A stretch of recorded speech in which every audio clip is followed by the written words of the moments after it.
Well, so here inside the cabin of the Vitara Brezza. Now, in terms of the interiors, it hasn't changed that much than the earlier version of the car, and they didn't really have to change too much because the seats on the Brezza have always been one of the best in the segment. Along with the Tata Nexon, I think these seats are the best in terms of comfort as well as overall cushioning.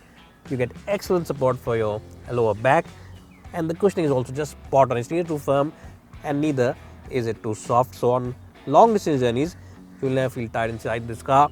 In terms of the plastic quality, well, I would say that it is at par with its rivals, and most of the materials are of good quality. The switches over here are absolutely first rate. You get soft touch materials for the switches, and they also have a nice and soft touch about themselves. In terms of the stereo over here, the infotainment system, it's also a nice one. The menus, sub-menus, everything is easy to operate. It gets Apple's CarPlay as well as Android Auto. Yes, some people might say that maybe Maruti should have jazzed up the interiors, especially when you compare that a lot of new rivals have come up in the last 3 or 4 years. So that's something that some buyers might complain about.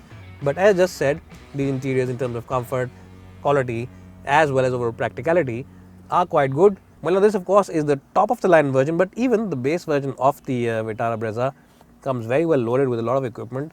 You get 4-door power windows, you get a stereo, you get AC, you get power steering, and those are features which are more than sufficient for most people. You also get a couple of airbags as well as ABS standard, and I'm talking about the LXI version. So before you think that 7.34 starting price for the LXI is a little too expensive, especially when compared to rivals, I think it comes very well spec'd. So just keep those facts in mind before you say that this is a slightly more expensive car than its main rivals.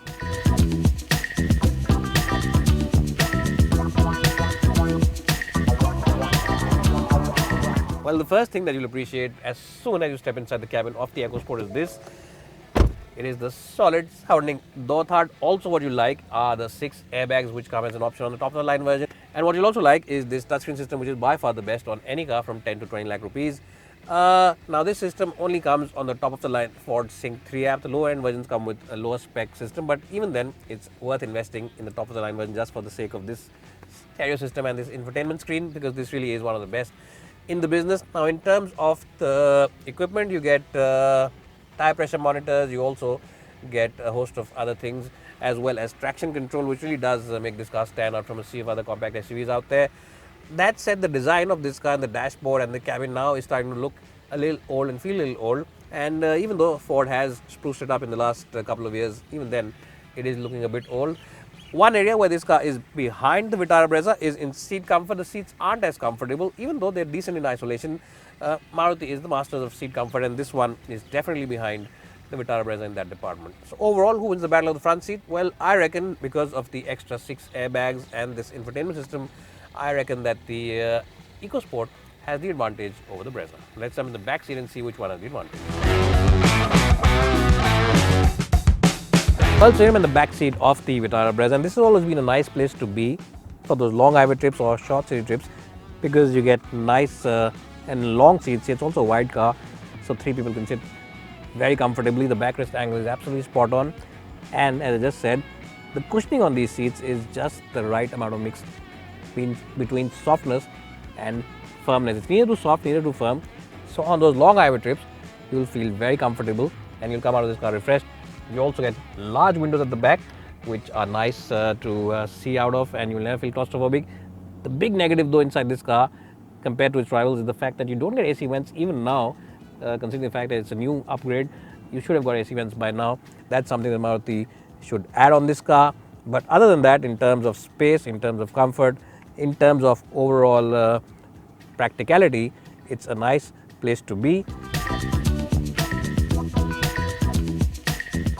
Well, so here I'm in the back seat of the Ecosport. Now, in isolation, it's a decent place to be. It's not the most spacious car in the back. And against the Brezza, again, this is behind in terms of sheer leg space. So if you are someone who calls himself a chauffeur-driven passenger, if you want to be sitting in the back seat all day long and just be enjoying the back seat experience, then definitely the Brezza has the big advantage, because knee room as well as headroom. In fact, headroom is quite similar, but knee room is definitely ahead in the Vitara Brezza. Also, the Brezza feels like a slightly wider car at the back, so you'll have better time with 3 occupants in the back. In the Brezza, this one feels slightly tight in terms of the width. So 3 in the back over here will be a bit of a tight affair. But overall, in isolation, it's a decent place. But again, because we're comparing both these cars today, definitely the Brezza wins the battle of the back seat. Now let's see which car has the biggest boot and which one is better to drive.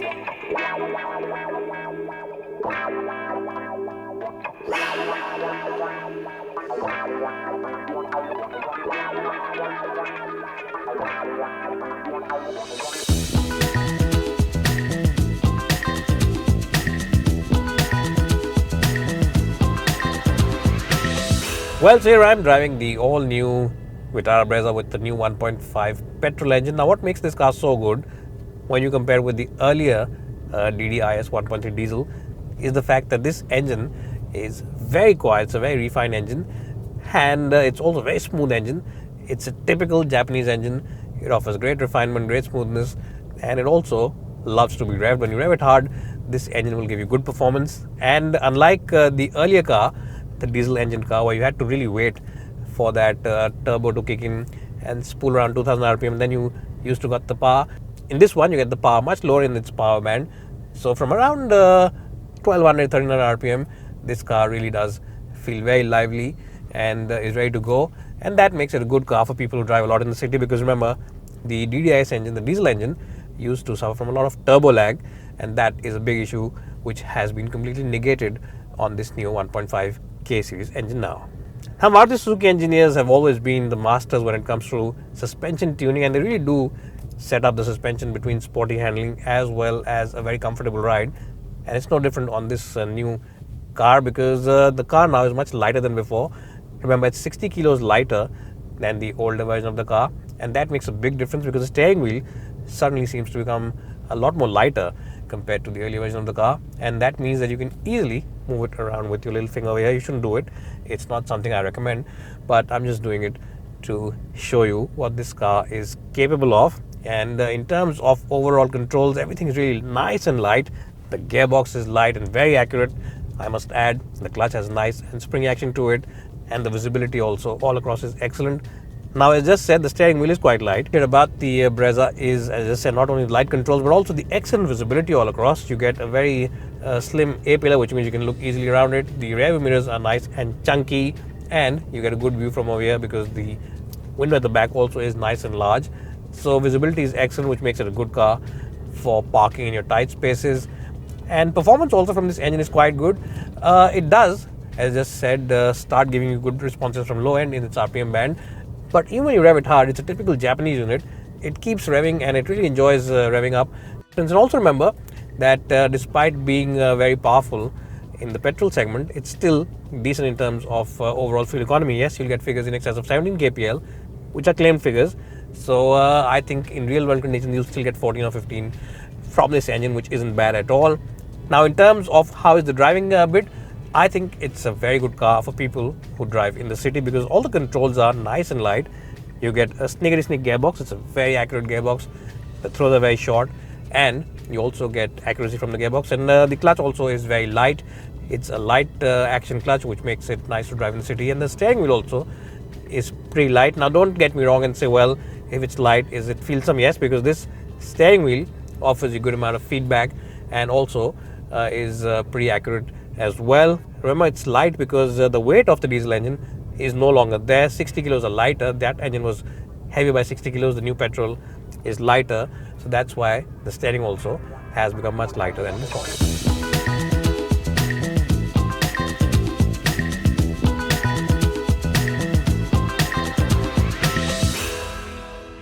Well, so here I am driving the Ford Ecosport, and I have to say that in terms of the engine options, this one also gets a 1.5 petrol, and the additional engine is a 1.5 diesel. Remember, the Brezza doesn't come with a diesel anymore.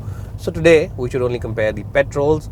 Now, no matter which engine you choose on the Ecosport, the diesel or the petrol, in terms of the handling, I think no other car in this segment can really match the Ecosport. The steering wheel is really crisp and very dynamic and very, very agile.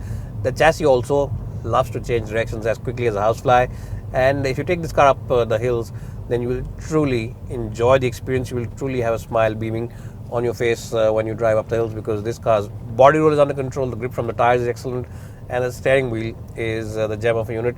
In fact, it's the best steering wheel on any compact car, and you'll simply enjoy driving it. What you'll also enjoy is the crisp gearbox, and it has a short throw, a very springy action to it, and really makes this a very enjoyable and a very entertaining car to drive. And definitely in terms of the steering wheel, the gearbox, as well as the overall chassis dynamic, it is slightly ahead of the Brezza. Where it's not ahead though is the engine. The engine, it's a decent engine in terms of performance. It's not a bad engine, don't get me wrong, but it's just that it can't match the smoothness, the refinement, the overall responsiveness, the peppiness, as well as the fuel efficiency, which is a very important factor as well, of the Suzuki engine. The Suzuki 1.5 K series petrol engine is a phenomenal engine for all these things. It's great in terms of refinement, great in terms of responsiveness, great in terms of overall fuel efficiency, and these are things which this Ford engine cannot match. So as I just said, it's a great car for drivers, but the engine just is half a step or one step behind the Brezza's Suzuki unit. Now the suspension tuning on the EcoSport is slightly on the firmer side, which means that this car is more stable than your ex-girlfriend. When you take it out on the highway, it feels a lot more stable than that, and it feels a little more stable than the Brezza does. But having a stiff suspension also has a negative effect, and that is that when you're driving this car on slow city speeds inside the city limits, then the suspension does seem to allow some of those badly patched roads and some of those bumps and potholes to enter the cabin. It's not the smoothest of suspensions at slow city speeds, so that's something that you will feel when you're driving this car inside the city. But that said, in terms of overall agility, this one definitely has advantage. Now the diesel engine on this car is a big boon, because the Brezza doesn't have a diesel engine anymore, and the diesel engine really is the one to go for. It's a 1.5 TDCI unit, which makes about 100 bhp. The best point about the diesel though is that it feels just as refined and just as responsive as a petrol engine does. So it starts responding from about 1415 RPM, and you won't have to change gears constantly, because the power band is much more flexible, much more wider than it is on a diesel car or a traditional diesel car. So that is a big advantage. The gearbox and the clutch also have a nice action, and the steering again on the diesel is quite crisp and very responsive to operate as well. So what I'm essentially trying to say is that if you are a keen driver and you really do want to buy a car which you call a keen driver's cars, then definitely it is the EcoSport which holds the advantage. But if you want a car which offers you a better ride, much smoother engines, and definitely a more responsive petrol engine and a more fuel efficient petrol engine, then it is the Brezza which holds the advantage, and definitely is the one to go for. This one though is the one to go for if you enjoy call yourself a keen driver. Well, so if you have enjoyed watching this video, please do subscribe to this channel and also hit that bell button so that you receive all our notifications first. And of course, if you do hit the subscribe button, it really does motivate me and helps me make better videos for you each time.